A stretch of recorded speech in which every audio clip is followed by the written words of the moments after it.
오늘 여러분과 함께 세상이 놀라게 될 것입니다. 이런 주제로 우리 말씀 함께 나누랍니다. 여러분, 성경은 우리를 일컬어서 뭐라고 얘기하냐면 성도라고 얘기합니다.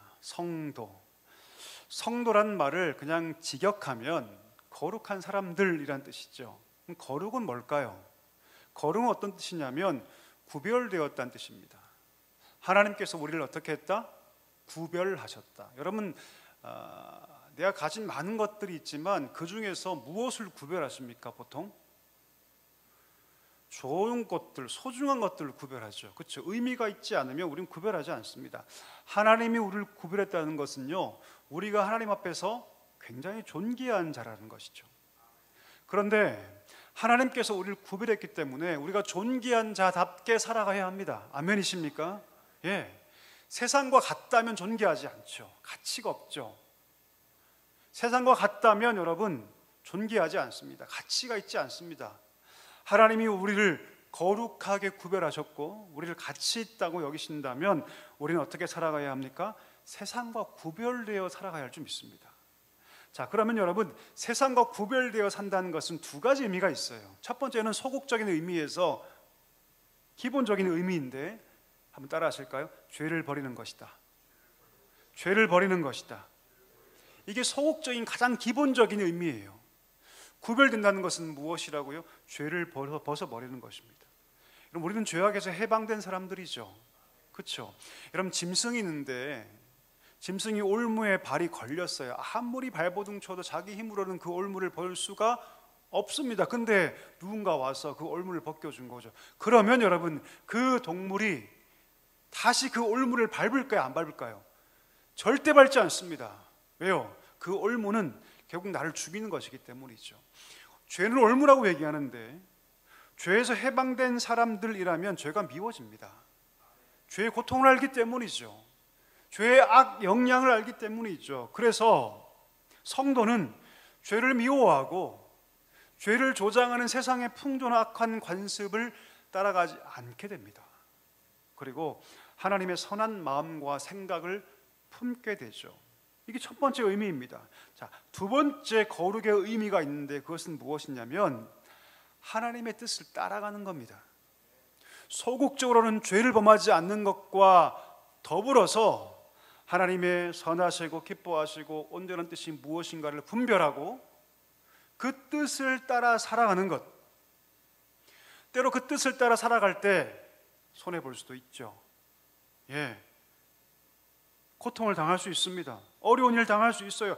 하지만 그럼에도 불구하고 하나님의 뜻에 맞춰서 살아갈 수 있는 삶, 이것이 무엇입니까? 거룩한 삶입니다.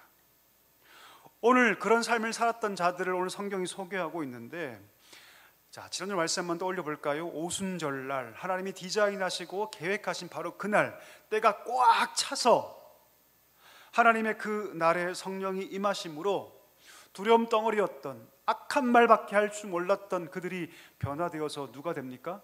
사도가 돼요. 사도가 되니 그들 가운데 모든 두려움들이 다 제거되고, 그렇게 두려워했던 사람들 앞에서 예수 그리스도의 복음을 선포하기 시작하는데 어떻게 선포합니까? 너희가 십자가에 못 박아 죽인 예수 그리스도를 하나님이 주와 그리스도가 되게 하셨다. 그 말씀을 선포하기 시작합니다. 그 말씀이 성령의 능력 가운데 선포되기 시작하자 회중들의 마음 가운데 어떤 마음이 자리하기 시작하냐면 찔림이 들리기 시작해요. 여러분, 찔리기. 이런 말씀의 역사가 있으면요, 그 마음에 찔림이 있습니다. 예, 마음에 찔림이 있어요. 성령의 강한 역사 가운데 그 말씀을 들을 때 그들 마음 가운데 거룩한 찔림이 느껴지기 시작하고 그들이 뭐라고 얘기합니까? 그럼 우리가 어떻게 해야 합니까? 그때 베드로가 뭐라고 얘기합니까? 주 예수 그리스도의 이름으로 회개하여 세례를 받으라 라고 말합니다. 오늘 말씀 앞절에 보니까 뭐라고 얘기합니까? 그 말씀을 듣고 복음을 받아들여 그날 예수 그리스도를 주로 영접하고 세례 받아 그리스도인 자가 몇 명이었다? 3,000명이었다. 설교 한 번에 여러분 3,000명이 세례받고 하나님께 돌아오게 된 거죠. 그리고 거룩한 교회가, 공동체가 세워지게 됩니다. 오늘 본문은 여러분 그렇게 세례를 받고 그리스도의 사람으로 구별된 초대교회 성도들이 어떻게 살았는가를 우리에게 보여주고 있습니다. 42절인데요. 우리 한번 읽어볼까요? 42절 같이 읽겠습니다. 믿는 사람이 다 함께 있어 모든 물건을 서로 통용하고. 아멘.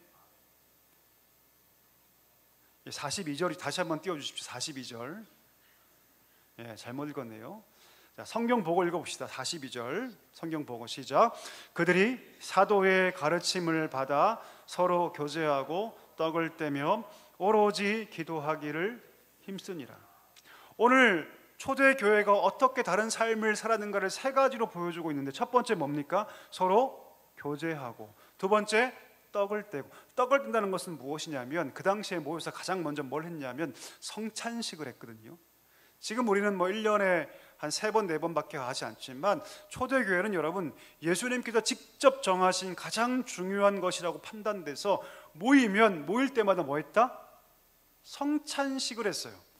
떡을 떼면서 그리스도의 몸과 그분의 피를 기념하고 예배를 드렸습니다. 그러니까 떡을 뗐다는 것은 여러분 함께 음식을 나눠 먹었다는 뜻이 아니라 뭐 했다? 그들이 예배했다. 마지막 세 번째가 뭡니까? 기도했다. 그 세 가지의 표현 마지막에 힘썼다라는 표현이 나오죠. 여러분, 이 힘썼다는 표현은 여러분 원문을 보면 세 가지를 다 수식합니다.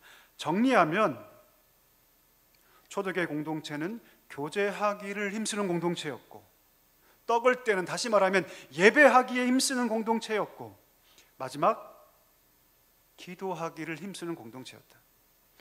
오늘 여러분과 함께 이 세 가지 모습 가운데 주목하고 싶은 건 무엇이냐면 교제하기를 힘쓰는 공동체입니다.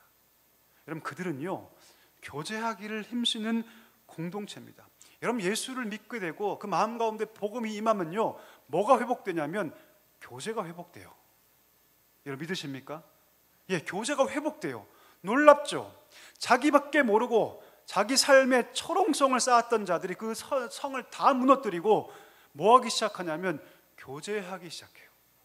이 성도의 특징입니다. 성격과 상관이 없어요. 목사님, 저는요 철저하게 I 성향인데요. 여러분, I 성향이 뭡니까? 요즘 잘 모르시더라고요. MBTI의 I는 여러분 내향성을 뜻합니다.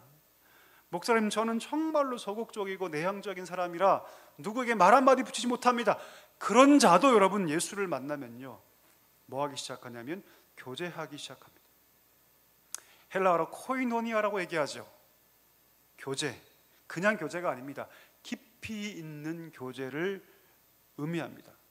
성도가 깊이 있는 교제를 시작하는데 두 가지 차원에서 깊이 있는 교제를 하죠. 첫 번째, 하나님과의 사귐입니다. 하나님과 깊이 있는 교제를 가지게 돼요. 과거에는 하나님에게 아무 의미가 없었죠. 하나님께 대하여 난 죽은 자였기 때문에 그 사람이, 그 존재가 전혀 내게 의미가 없었어요. 그런데 복음이 그 마음 가운데 깊이 자리하기 시작하고 하나님이 달리 보이기 시작합니다. 그분이 내게 뭐가 됩니까? 구주가 돼요. 여러분, 구원자가 되시고 주인이 되십니다. 과거에 하나님 알지 못했을 때는 그냥 단지 그 하나님 대해서 무지한 것에 끝나지 않고 하나님과 원수로 살았는데, 이제는 하나님을 누구로 부릅니까? 여러분, 아빠, 아버지로 불러요. 아빠, 아버지로 부르며 하나님 안에 살아갑니다.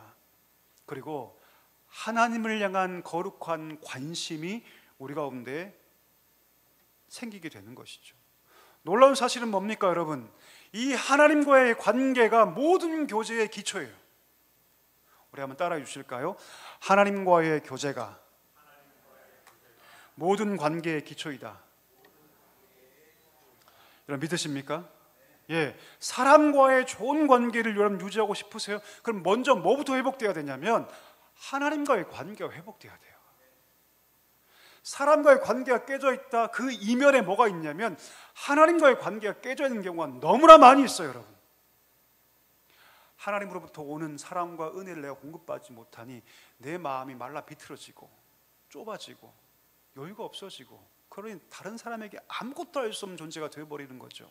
나밖에 모르는 존재, 기껏해야 내 가족 정도밖에 챙기지 못하는 존재가 되는 거죠. 하나님과의 관계가 깊어지면 여러분 사람과의 관계, 더 나아가서 세상과의 관계, 자연 만물과의 관계를 우리가 올바르게 유지하고 살아갈 수 있게 되는 것입니다. 그러니 여러분, 우리가 가장 먼저 뭐에 신경 써야 됩니까? 하나님과의 관계에 신경 써야 돼요.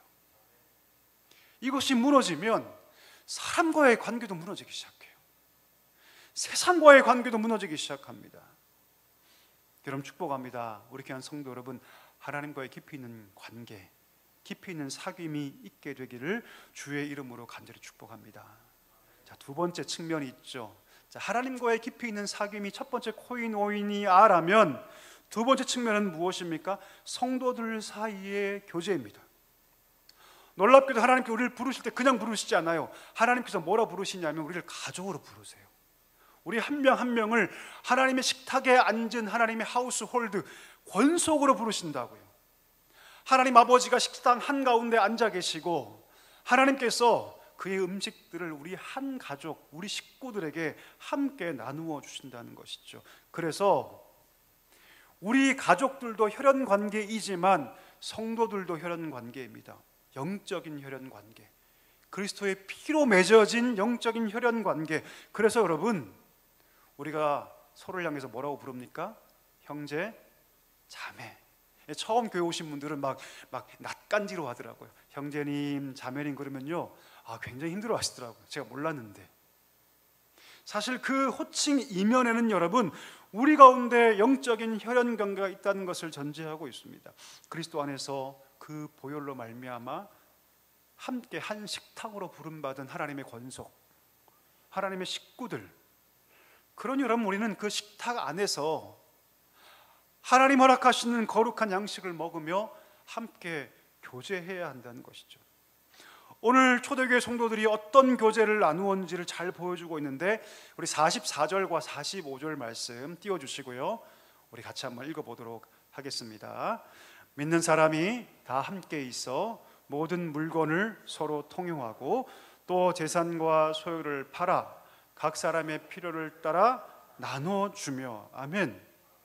우리가 이 말씀 읽을 때 감동이 되죠. 근데 여러분, 우리가 오해하지 말 것이 두 가지가 있습니다. 첫 번째, 다 함께 있었다. 여러분, 한 번의 설교로 3,000명이 죽게 돌아왔는데 그럼 3,000명이 다 함께 살았을까요? 이게 가능합니까, 여러분? 아니요, 그렇지 않습니다. 이들이 같은 집에서 3,000명이 함께 살았다는 뜻이 아니에요. 사실 늘 함께 있었다는 것은 무엇이냐면, 비록 삶의 자리는 다르고 그들의 거처는 다 달라도 마치 그들이 한 집에 사는 것처럼 깊이 있는 교제를 나누었다는 뜻이에요. 물리적으로 3,000명이 함께 사는 거 불가능합니다. 그런 공간조차 사실 없어요. 그들이 다 함께 있다는 것은 무엇입니까? 그들이 마치 한 집에 살고 있는 것처럼 깊이 있고 영적인 교제를 나누었다. 자, 두 번째, 우리가 오해하지 말 것은 무엇이냐면 물건을 서로 통용했다. 이 말씀은 여러분, 마치 공산주의가 추구하는 것처럼 모든 사유재산을 다 인정하지 않고 자기 재산 다 팔아서 공동 소유로 만들어, 이런 뜻이 아니에요. 여러분, 물건을 서로 통용했다는 것은 무엇입니까? 자신이 가지고 있는 것이 있지만 내 옆에 더 힘들고 어려운 누군가가 있다면 그것을 기꺼이 나눠주었다, 이런 뜻입니다. 누군가 큰 어려움을 겪고 있어서 도움이 필요할 때 내 소유를 기꺼이 팔아서 그들을 도와주었다라는 뜻입니다. 내 거니까 나만 써야 돼, 그게 아니라 기꺼이 나누어 줄 수 있었다는 것입니다. 여러분, 이 이면에는요, 한 가지 전제가 있어요. 예를 들어볼까요? 여러분, 우리가 서로 잘 몰라요. 이 사람이 지금 힘든지 아픈지 뭐가 필요한지. 자, 모르면 도와줄 수 있을까 없을까요? 없어요. 불가능합니다. 불가능해요. 우리 주일날 와서 예배 드리고 그냥 집에 돌아가시면 서로가 서로에게 압니까?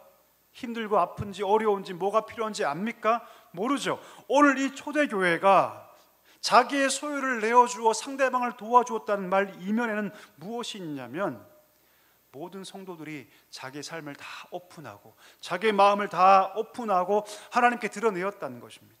자기 삶을 다 오픈했다는 것이죠. 서로의 힘든 것도 오픈하고 부족함도 오픈하고 자기의 연약함도 오픈하고 심지어 가정의 아픈 문제도 오픈했을 때 그들의 필요를 보기 시작했고 그들의 아픔을 보기 시작했고 내 가진 것들 가운데 혹 이것이 저 사람에게 도움되지 않을까 그런 마음을 가지고 아까워하지 않고 기꺼이 자기의 것을 나누게 되었다는 것이죠. 그 이면에 뭐가 깔려 있습니까? 그리스도의 사랑이 깔려 있어요. 아낌없이 나에게 주셨던 그 하나님의 사랑을 그들이 경험했기 때문에 내가 그것을 받았으니 지금 고통당하고 아파하고 힘들어하는 저 형제에게 나도 똑같이 그렇게 하리라. 제가 섬겼던 옛날에 그 목동의 제자교회에서 이런 일이 있었습니다. 어느 초신자 가정이 굉장히 어려운 가정이었다고 합니다. 그래서 경제적으로 굉장히 힘든 가정이었는데 그 집의 아버지 가장이 실직하게 된 거예요.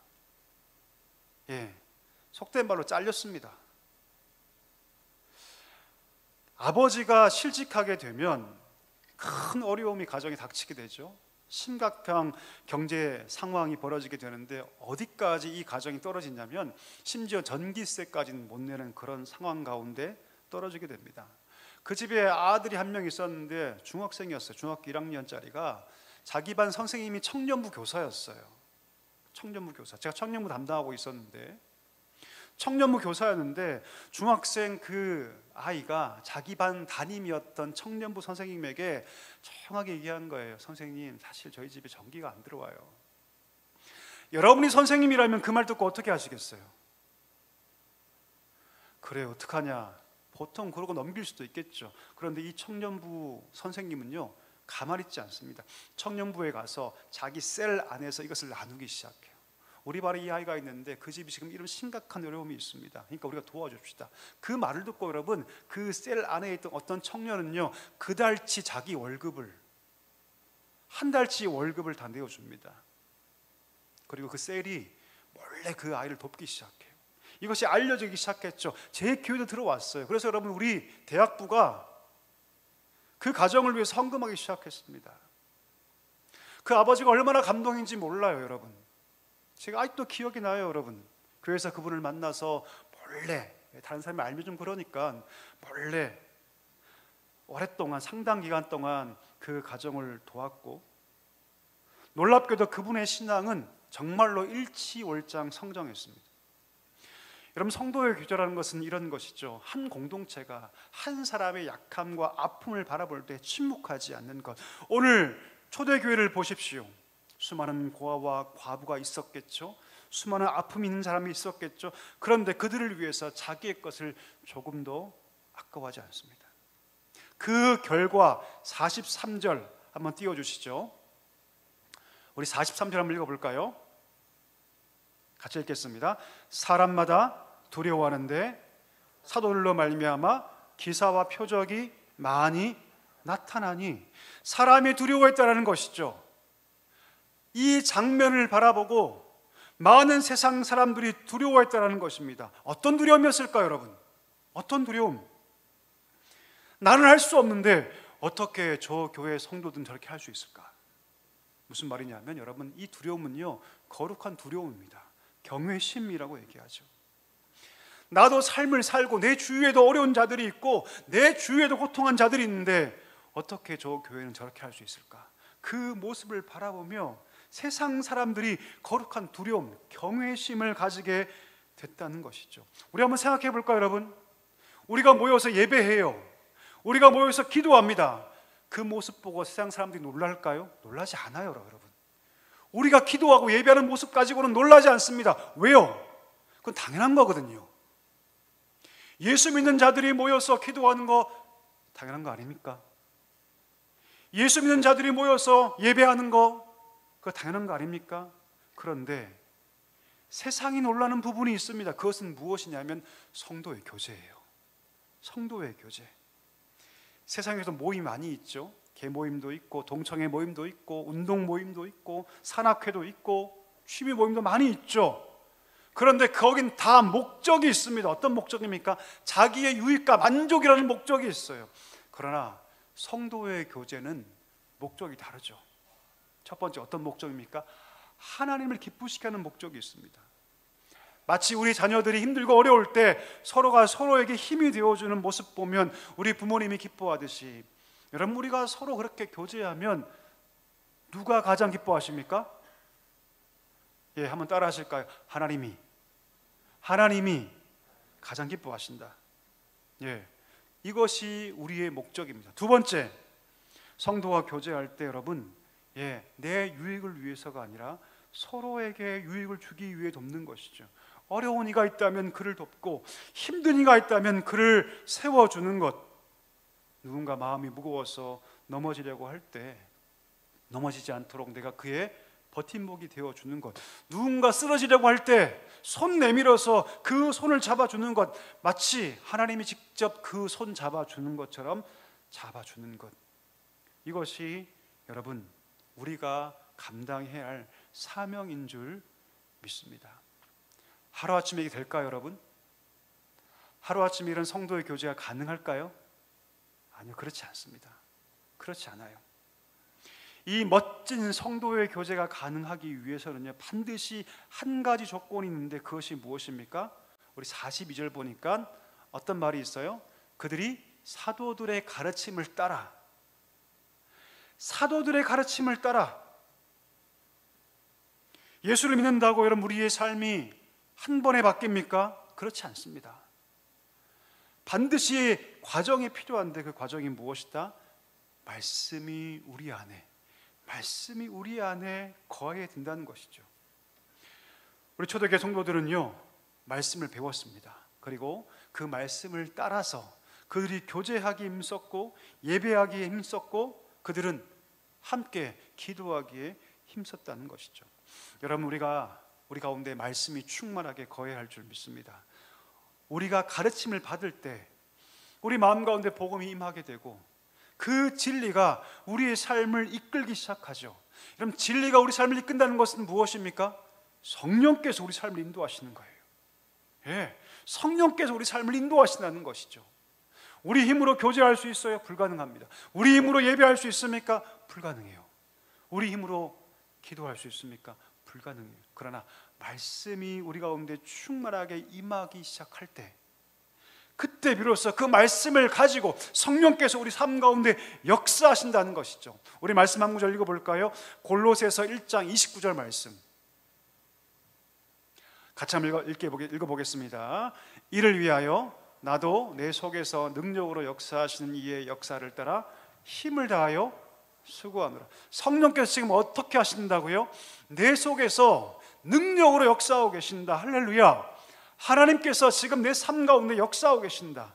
그분이 내 삶을 참된 교제의 삶으로, 참된 예배의 삶으로, 참된 기도의 삶으로 인도하고 계시는데, 무엇을 따라서요? 말씀을 따라서. 말씀을 따라서. 그러니 여러분, 우리가 참된 교제, 참된 예배, 참된 기도의 삶을 살기 위해서는요, 먼저 말씀 위에 우리가 서야 할 줄 믿습니다.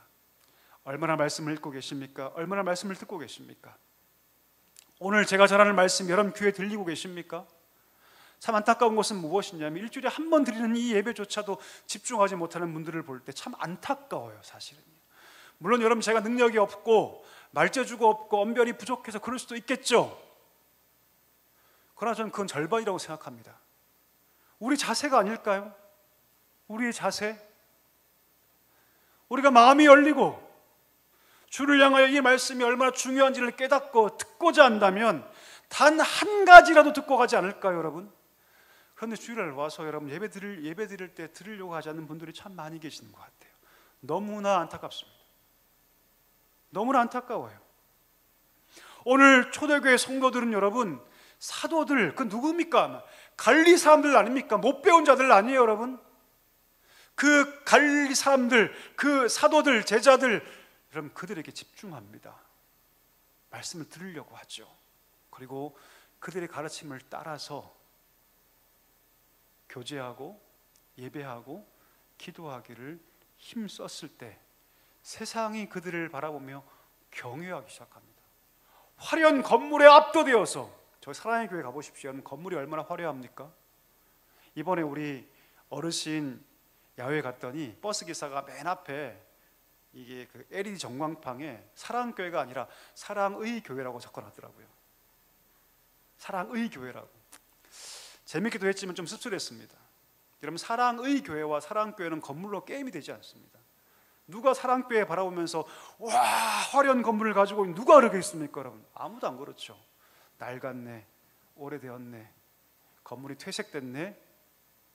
사랑의 교회를 바라보면 아마 입이 떡 부러질 겁니다. 어떤 사람들은 사고 날 수도 있어요. 실제 누가 그러더라고요. 교회 건물 보다가 사고 날 뻔했다고. 그 사거리에서. 그러나 그것은 세상이 보는 경외함, 하나님 기뻐하는 경외함이 아닙니다.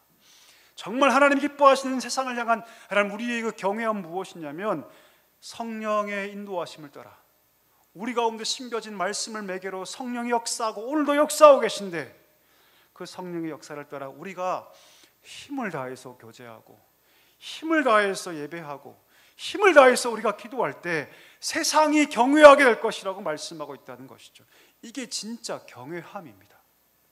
건물이 주는, 물질이 주는, 사람이 수가 주는 것이 아니라 우리 한 명 한 명 각자가 세상을 향하여 그렇게 살 때 성령의 역사 가운데 세상은 우리를 바라보며 경외하게 될 줄 믿습니다. 말씀을 정리하기를 원하는데, 여러분, 우리는 성도입니다. 우리는 성령의 사람이죠. 성령께서 오늘도 우리 가운데 역사하고 계십니다. 무엇을 따라서요? 말씀을 따라서. 그럼 여러분, 우리 먼저 말씀 안에 거해야 합니다. 말씀 안에 거하고 성령의 역사하심을 따라 우리가 순종할 때 우리 교회가 참된 교제가 회복되고, 우리 교회가 참된 예배가 회복되고 참된 기도가 회복될 줄 믿습니다. 이 모습을 바라보며 세상이 우리 사랑교회 바라보며 경외감을 느끼도록 주님 앞에 그 믿음의 삶을 살아갈 수 있는 우리 모두가 되시기를 주의 이름으로 간절히 축복합니다.